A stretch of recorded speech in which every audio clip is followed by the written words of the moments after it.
YouTube, what the crap's going on? I want to talk to you about the new lores, and I've got the spell browser pulled up here so that you all can see this. So let's take a look at the new lores that were introduced to the game. Let's start with the lore of the Wild, which is right here. So the different spells that are available to a wizard wielding the lore of the Wild is going to be Vile Tide here, which is magical explosion. Again, I have not gotten to test this out, but they're recommending that it gets used against multiple units, and it has a large explosion area. As we've seen in the past, unless something major's changed, magical damage doesn't tend to do a whole terrible lot to a physical unit, but usually tends to do more to like an ethereal unit, which is more susceptible to magic. You have the Bray Scream here, which is a breath spell.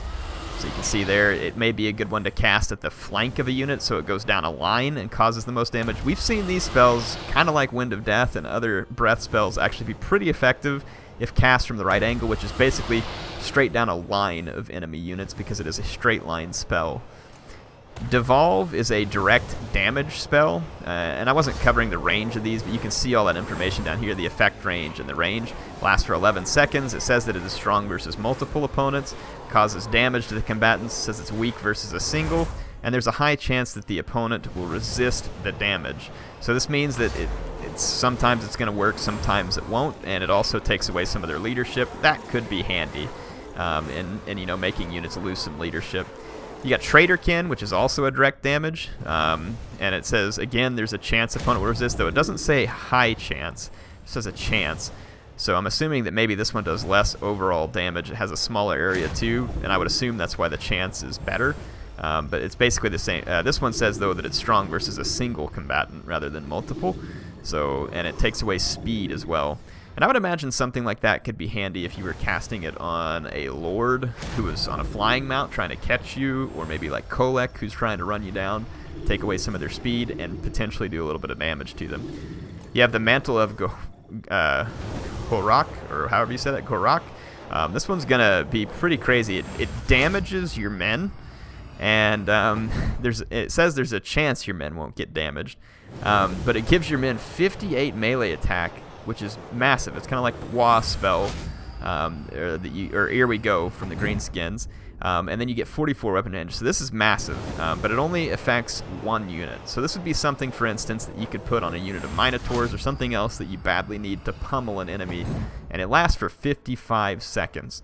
That is huge. This one unit is going to be beastly for 55 seconds, so you would probably want to use it on a unit that is going to last and be able to fight those 55 seconds and be effective. So I would think, what was that name of this, your fancy infantry down here, these bestial herd or a Minotaur or something like that. It's going to make those guys pretty beastly.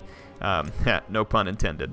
So, and then the last thing you have is Savage Dominion, which... this spell literally spawns a Cygor, which is the 1600 gold giant monster artillery. It only has a range of 60 meters, so you can't spawn the Cygor from a long ways away, but you can spawn Cygors behind people's lines. These guys are decent in melee. They're probably not quite as good as a giant, but they use that big rock, and against blobbed infantry, they can cause an enormous amount of damage. Enormous amount of damage. They're not particularly fast, but they can throw that rock too. So you could use this, like for instance, and here's the thing, your army cannot be full, so you can't already have 20 units or 40 if you're in a large battle. So you have to have a slot open. But if you think about this, honestly, I'm not a big fan of the way this has been implemented, because think about how this works. I could come in here, and I can get this Bray Shaman, Lore of the Wild. It says that he costs 1708, and I'm going to cover some of this stuff later, but remember now you can customize your abilities, spells, and items in this new layout, which is cool. I'm not trashing this. I'm glad CA implemented it, but I think there could be ways to exploit things here. If I take off all these different things that I don't want to pay for, so I'm going to take off every spell except for the one that gives me a Centaur. So remember, the Centaur cost 1600 if you want to buy it in and of yourself. If I want to just put this ability on it, it only costs 242. So, and I don't have any items or anything else. So for 692, I can use my Winds of Magic. Now again, it is a trade-off. It takes 16 Winds of Magic, which is quite a lot, but I can use my Winds of Magic rather than my money to buy something. It is a trade. Time is going to help tell us whether or not this is a good thing or a bad thing. to me it looks potentially powerful.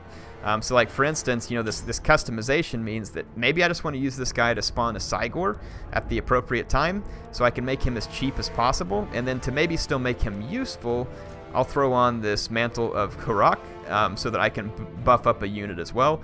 And so again, for 933, which, you know, a wizard in the past patch actually probably costs less than that, you know, like a light wizard or something. So in some ways this is good, because if you want to bring more spells it's going to cost more, but what I think this is going to devolve to is people basically saving money to either general snipe or to do something like this. Now I don't know if it's a bad thing or not. Like I said, it has to play out. And I'm not bashing CA for doing this. I think it's a good idea that they added this, and they have asked for our feedback. So let's play it. I'm just mentioning a concern. I'm not saying that it's definitely valid. Let's go play it and test it and give them the feedback, because I like this system in general. It's something that I asked for, and many of us asked for, and so we can give them feedback and hopefully improve it. So in that way, I'm very excited about it. We're going to go to the lore of Beast, which is another one that can be wielded by the Beastmen, but this is also can be wielded by the Amber Wizard, which is a new character for the Empire. You've got the Wissen's wild form here, which is going to give you extra weapon damage and armor, but only to one ally, but it only costs 5 mana, so it's pretty cheap. So that could be potentially useful.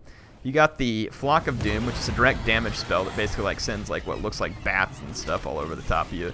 Good versus multiple combatants, and again it says there's a high chance the opponent is going to resist the damage, so something to be aware of, though it is pretty long range. It has a a fairly small effect area.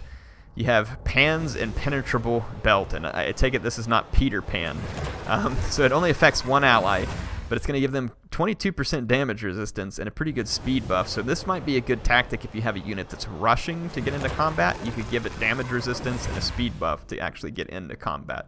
8 mana, and if you overcast it, it has an area effect, and it affects all allies within a 45-meter range, though there is a 50% chance of a miscast, so that is interesting. I wasn't looking at other spells for overcast as well, and I should have been.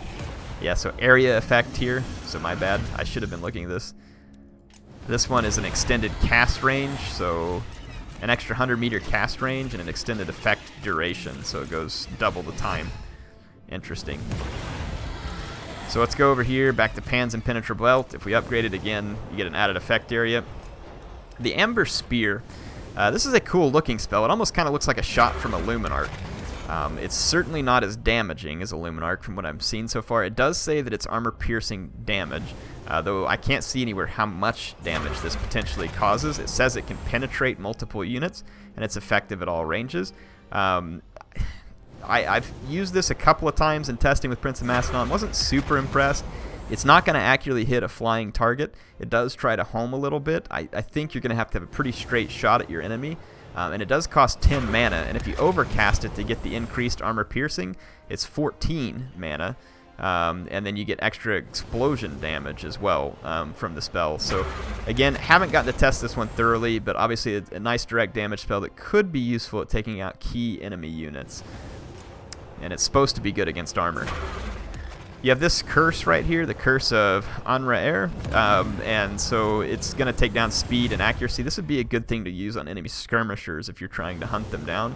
And if overcast, you get an extended cast range. Doesn't actually give a bigger effect area, but it's going to be able to be cast from 400 meters, which is pretty brutal, and it lasts for 36 seconds. So all these potentially useful for a playstyle from the lore of Beast. And then, of course, the last one here, this transformation of Kadon spawns a feral Manticore. So again, potentially very crazy here that you can spawn up a Manticore. It does take up, again, 16 mana. Oh, and spawning a Cygor and spawning a Manticore can only be done once. It can't be done over and over again. It can only be done once. You can't spawn more than one, and you can't do it again after the thing dies. The Manticore is a flying unit that's got some pretty decent, it's not like crazy good, but it's good stats. And if you have a big monster rear charging and hunting down skirmishers and all that stuff, this could be, again, very handy, though it is going to use up a significant amount of your mana pool, so just be aware of it. So interesting spells there. Let's go back to the Lore of the Wild real quick and look at the Overcast effects on these. So it's supposed to increase armor piercing 600 meters on the range. That is insane. That's absolutely insane. So Beastmen looking pretty capable with that. On this breath spell, you get increased cast range and armor piercing. On Devolve, it's an extended effect duration, probably, yeah, doubles the time.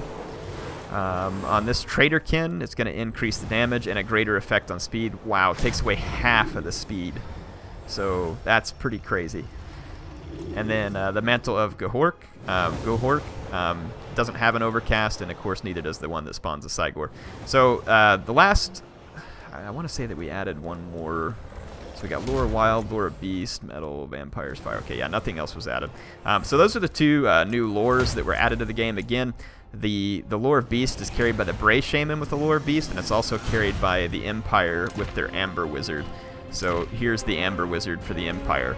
And he can mount a Griffin too, which is pretty cool. You can get an Imperial Pegasus, Griffin, Barded Warhorse, all this stuff. So he has lots of mount options, and putting him on a Pegasus, gives him a much more capable mount from a melee standpoint. You can see it takes the weapon strength up significantly and has very good armor piercing, though of course the wizard himself is not particularly high in hit points with no mount. You can see, it's not a lot of armor and hit points that aren't going to keep him alive for long. Anyway, that's the new Lures of Magic. Hope this was informative to you, that we got to cover that, and I'll be back with more information on the DLC soon. Hope you enjoyed it.